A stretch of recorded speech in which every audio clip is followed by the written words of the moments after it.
Salut à tous, c'est Pang de la chaîne, bienvenue sur cette vidéo qui continue le cheminement sur la vie de Lee Basco, et pas la méthode Silva ce coup-ci, et sur son évolution et sa vision de l'hypnose. Salut Lee! Salut Punk.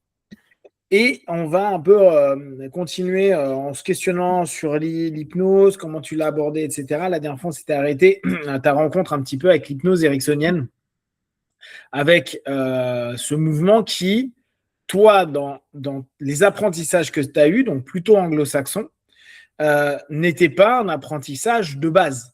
C'est-à-dire que pour nous en France, l'hypnose, c'est sous-entendu l'hypnose ericksonienne. Et pour les anglo-saxons, on sait qu'au UK, il y a quelques personnes assez connues qui font de l'hypnose ericksonienne, mais majoritairement, et encore plus aux États-Unis, il y a de l'hypnose plutôt directe qui serait plus ou moins proche du mouvement d'Hellman, mais en tout cas, c'est l'hypnose plus directe. La dernière fois, tu nous as dit que tu avais croisé en gros Dan, et puis après, tu as eu des élèves qui te montraient, qui te parlaient un peu de l'hypnose. Toi, tu avais dit aussi, ouais, moi je me suis formé certainement à la NGH à des éléments de l'hypnose ericksonienne. Est-ce que tu peux expliquer, parce que je pense que les Français ne se rendent pas compte que l'hypnose ericksonienne aux US, c'est comme nous, en France, pendant longtemps, un module. En France, on avait hypnose directive ou hypnose de scène. Les gens, ils faisaient une journée ou 2 jours. Et puis, ils disaient, bah, ça y est, maintenant, tu connais l'hypnose directe. Et aux US, c'est l'inverse. C'est que parfois, en 3, 4, 5 jours ou 2 jours, ils te disent, bah, c'est bon, tu connais maintenant comment fonctionne l'hypnose ericksonienne. Est-ce que tu te souviens comment tu as abordé aux USA l'hypnose ericksonienne? En fait, j'avais juste entendu parler, mais franchement, dans le cours NGH, et effectivement, à part Hypnovision avec Bert, j'ai commencé avec ça. Et c'était un cours pour former des instructeurs de hypnothérapie. Il n'y a aucune référence à Erickson du tout, du tout. Même en hypnovision, tu as un tout petit peu Erickson quand on parle du langage hypnotique, langage persuasif. Et là, on trouve certaines phrases qui impliquent ça. Quand on fait le cours avancé, on voit ce qu'on appelle autoritaire et réceptif, et on donne des exemples de Erickson en réceptif, mais on n'enseigne pas du tout Erickson. Donc, moi, je ne savais pas vraiment pourquoi c'était tellement différent. J'avais vu des vidéos de démonstration d'Erickson où, en fait, il a choisi un membre du public, il a fait l'évitation de la main restait en l'air, et je n'ai pas vraiment vu beaucoup de différence parce que les gens oublient quand même que lui, il s'est formé avec hypnose classique, c'est-à-dire directe. Donc, il connaissait. Et puis, petit à petit, les gens m'ont dit, ah, mais c'est plutôt hypnose conversationnelle où on utilise beaucoup de métaphores. Et c'était tout ce que je savais. Et puis, en fait, j'ai fait un cours, c'était juste 2 jours, mais à la Guild, par un hypnotiseur en Angleterre qui a son propre école, qui était vraiment très Erickson. Et là, j'ai eu justement 2 jours pour comprendre mieux ce que c'était l'hypnose ericksonienne. Mais C'était Stephen Brooks? C'était Stephen Brooks? Non, c'était non, pas lui. Au UK, il venait du UK. ouais. Ça m'échappe pour le moment, ça va me revenir. Okay. Parce qu'il venait pendant plusieurs années à la National Guild et puis tout. Attends, oui, c'est bien Brooks, mais c'est pas Stéphane. C'est Brooks. Ah, oui, c'est Steven, non, c'est pas ça. Il y a un Brooks, en fait, très connu au UK, qui est vraiment. Maintenant, d'ailleurs, il est en Thaïlande. Il fait une espèce d'hypnose très liée à la méditation.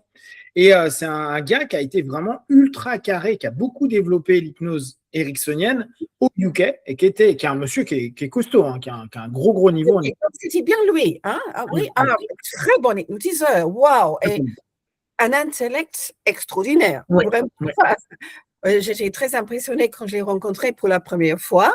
Et puis, je me rappelle toujours de son première, comment dire, la première phrase avec laquelle elle a commencé son cours. Alors, il attendait que tout le monde était là, prêt à commencer. Il regarde tout le monde et il dit, il y a une seule personne au monde qui a pratiqué l'hypnose ericksonienne. Longue pause, et il est mort. Voilà.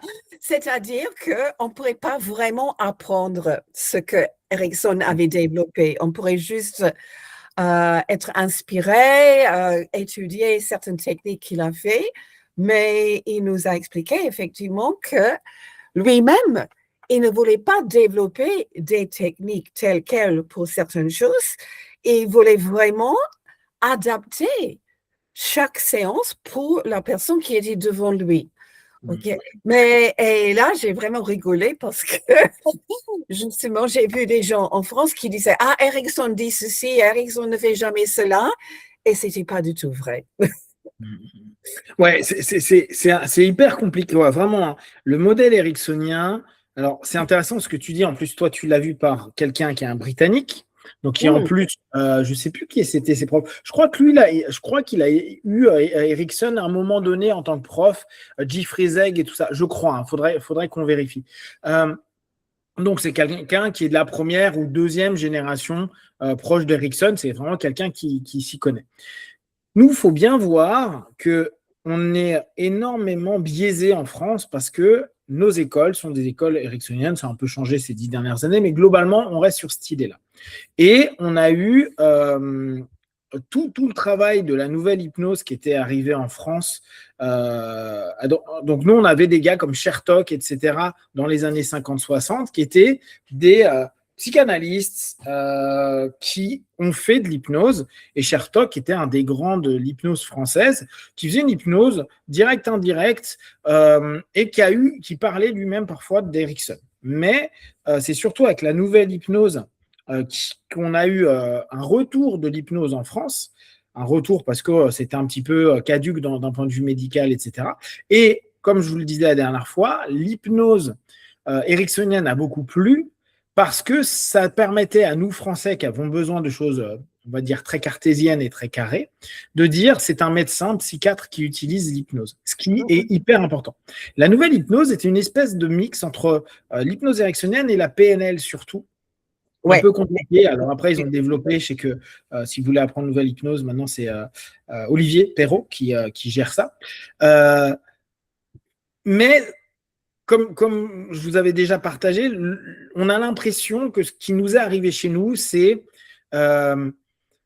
les ouvrages de PNL traduits en français et les cours, c'était les cours de PNL traduit en français. Parce qu'en fait, il y a dans... est-ce que c'est dans...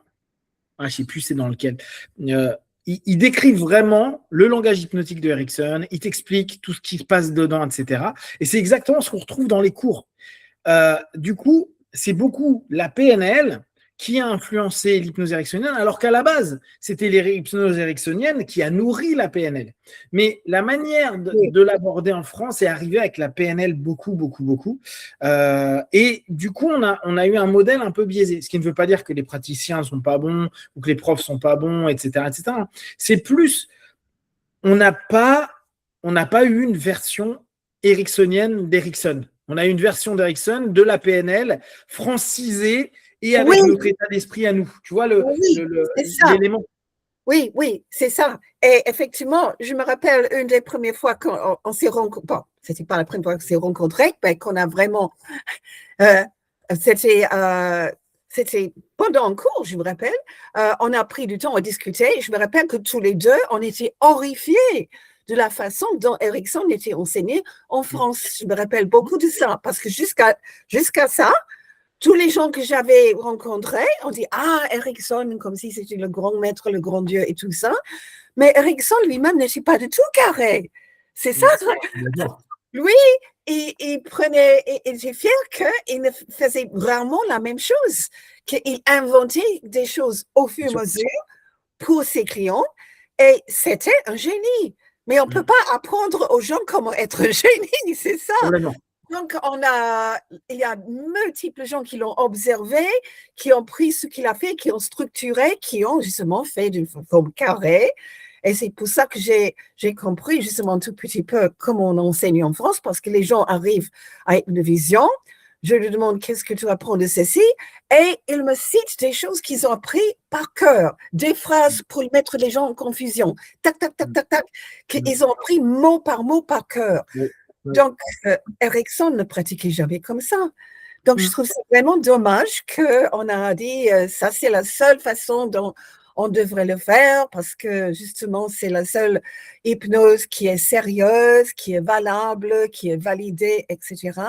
Mais pas comme on l'enseigne en France, désolé.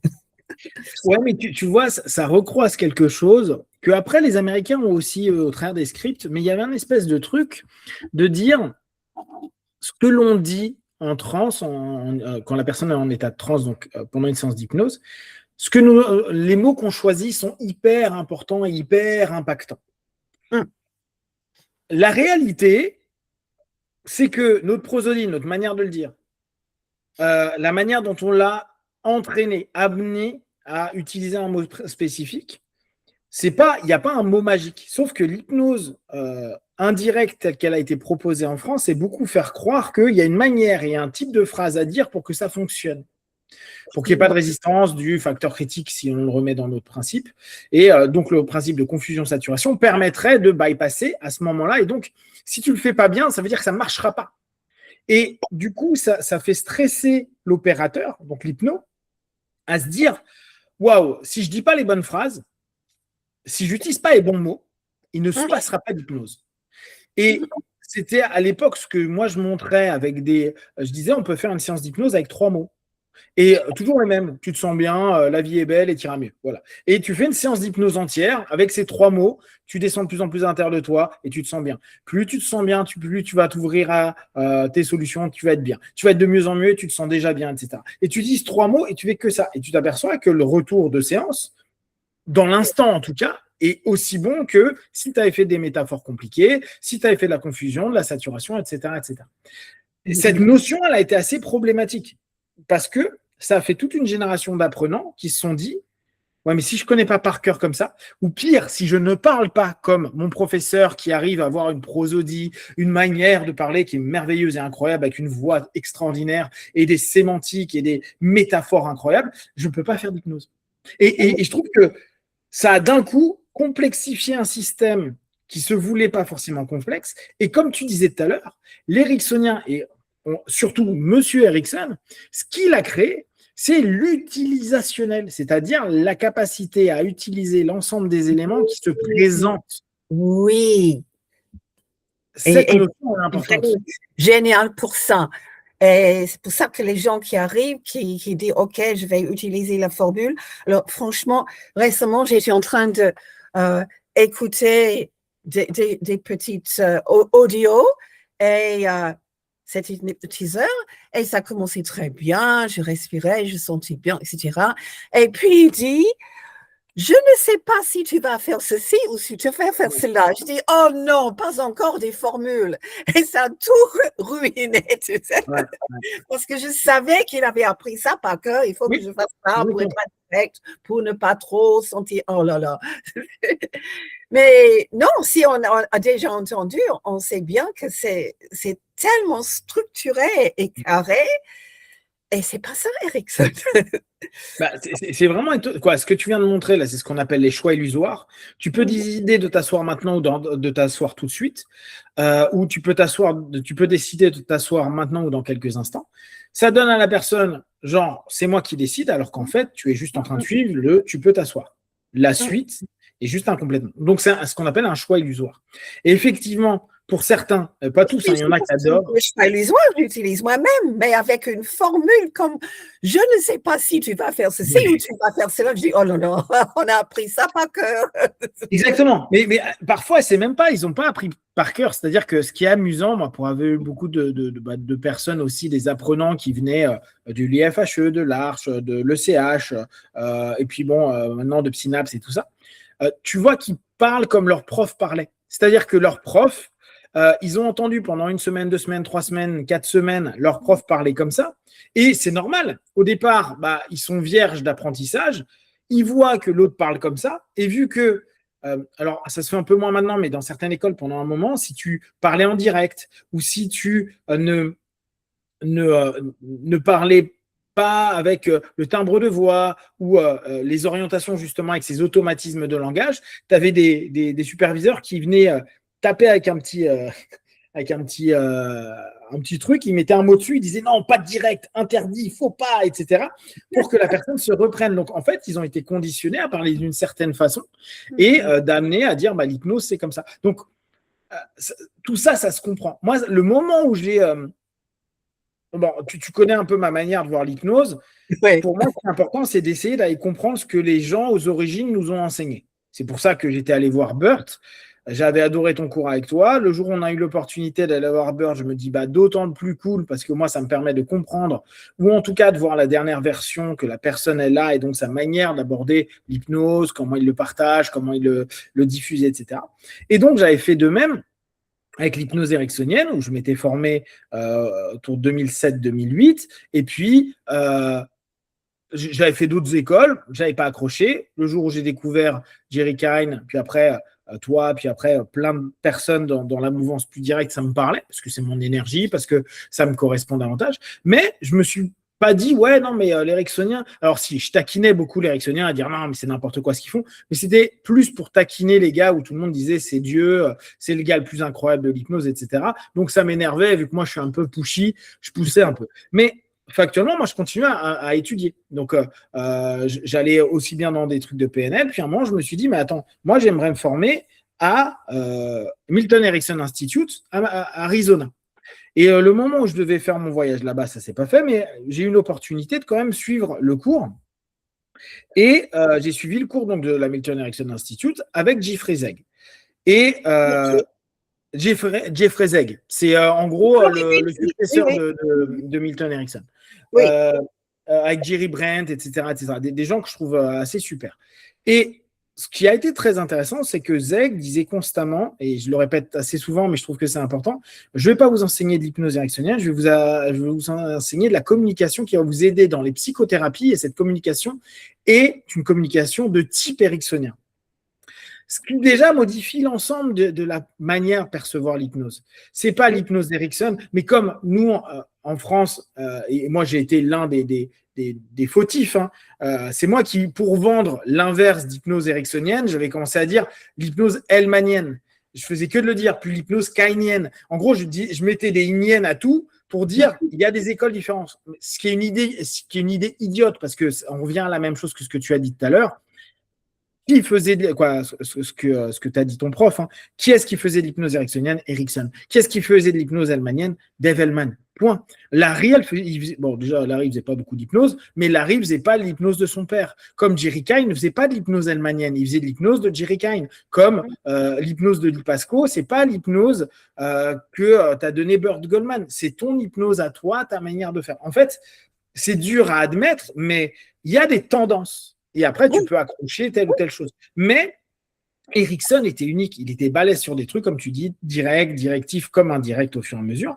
Mais dans sa propre école, ses propres successeurs te disent non, non, non, nous, on va reprendre des techniques qui sont intéressantes. Et c'est pour ça, lui, il mettait en avant énormément le principe utilisationnel. Il dit c'est le génie d'Erickson, c'est d'avoir utilisé. Ne soyez pas figé, ne soyez pas dans un script nécessairement comme ça. N'utilisez pas tel mot parce qu'il faut l'utiliser. Adaptez-vous à la personne.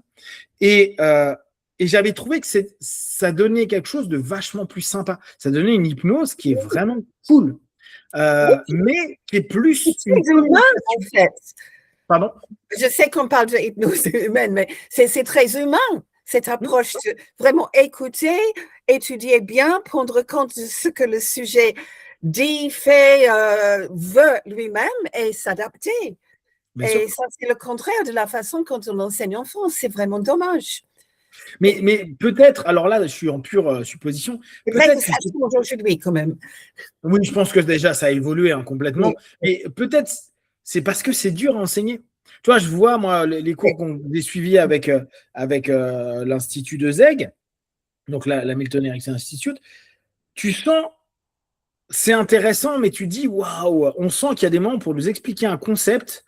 C'est laborieux parce que faut acquérir un paquet d'éléments. Et rappelez-vous une chose, et ça, c'est Brent Jerris qui nous le disait, hein, donc aussi un des élèves de Erickson, un des tout derniers avec Zeg. Il disait, souvenez-vous que Erickson a travaillé pendant 50 ans de l'hypnose classique et les 10 dernières années, il a créé son propre formule. Mais c'est ce qu'on connaît aujourd'hui, ou en tout cas ce qui aujourd'hui on utilise facilement, ce que la PNL a d'ailleurs tenté dans Structure of Magic de décrire, c'est les dernières années de quelqu'un qui avait peaufiné inconsciemment un ensemble de compétences. Ce qui fait que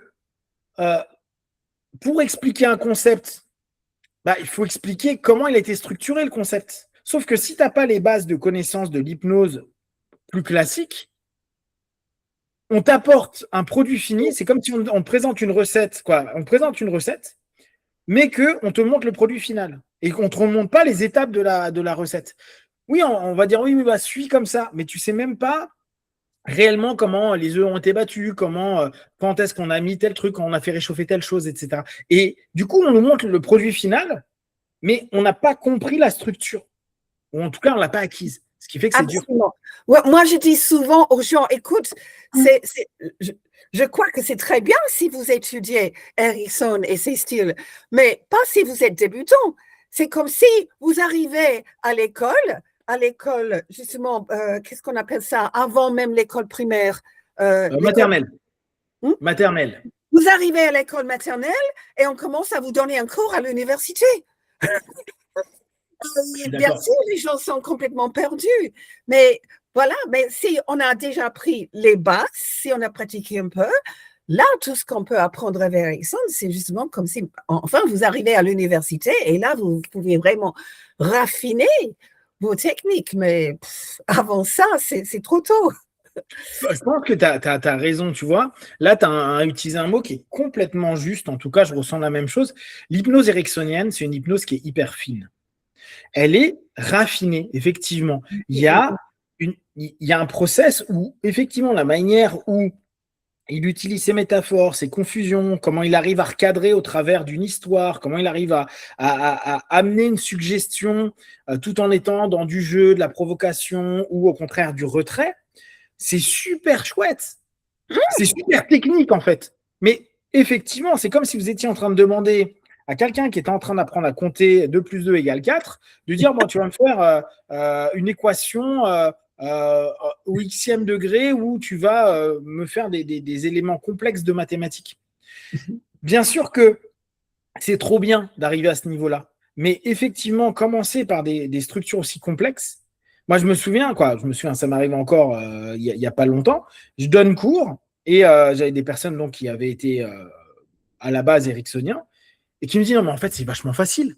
Et je dis, oui, mais l'hypnose, ça n'a pas pour but d'être compliqué. C'est facile et toujours la même chose. Attention, la facilité n'enlève pas la complexité. C'est-à-dire qu'il y a des choses qui sont plus fines, mais qu'on ne constate pas parce qu'on se dit, ah, c'est un peu bourrin. Non, c'est pas si bourrin que ça. Tu répètes, mais il y a une raison pour laquelle tu répètes. Il y a plein de choses qui se mettent en place, qui sont travaillées, qui sont... il y a vraiment un métier derrière. Mais c'est vrai que comparé à un cours d'ericksonien, mais c'est d'une simplicité infantile. Tu prends un cours d'hypnovision, tu prends un cours technicien ou praticien 1 d'hypnose ericksonienne, le mec, il va dire, mais non, mais c'est trop facile ce que vous faites, c'est pas vraiment d'hypnose. Ah non, mais l'hypnose, il n'y a pas besoin au début de te prendre la tête. Après, quand tu vas commencer à rentrer dans de l'hypnothérapie, quand tu vas commencer à te dire, OK, il y a peut-être des subtilités, des trucs, oui. Et quand tu, par exemple, n'as plus envie de faire de ritualiser, mais que tu as décidé que tu ferais du conversationnel, ah bah oui, là, il y a une finesse qu'il faut avoir. Mais déjà, il faut comprendre ce qu'est une transe, ce qui est déjà compliqué. Et si tu n'as pas fait plein de transes d'un point de vue ritualisé, tu fermes tes yeux, tu suis ce que je dis, tu descends, tu fais des phénomènes hypnotiques, bah, le savoir quand tu parles que la personne rentre en transe, c'est-à-dire repérer la capacité de la transe sans le tester, parce qu'aujourd'hui, on peut être capable, je pense, toi comme moi, de voir quelqu'un et se dire là, la personne, elle est barrée. On sait qu'elle est en transe. Et on peut même dire, ah là, elle commence à atteindre le niveau somnambulique, alors qu'on ne fait que parler avec. Mais parce qu'on a fait des milliers de fois des inductions, des deepeners, des approfondissements pour amener la personne au niveau somnambulique. Donc, on a vu les étapes. On a suivi les échelles de Harron. Échelles de Harron, c'est des niveaux de profondeur.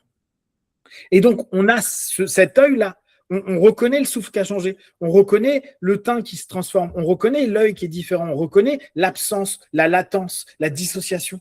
Mais tout ça parce qu'on a fait un truc hyper basique induction, approfondissement, suggestion. Et on l'a répété. Donc, effectivement, je pense qu'il y a quelque chose de très subtil, très fin dans le boulot d'Erickson, et c'est pour ça qu'il l'a fait à la fin de sa vie, à la fin de sa carrière.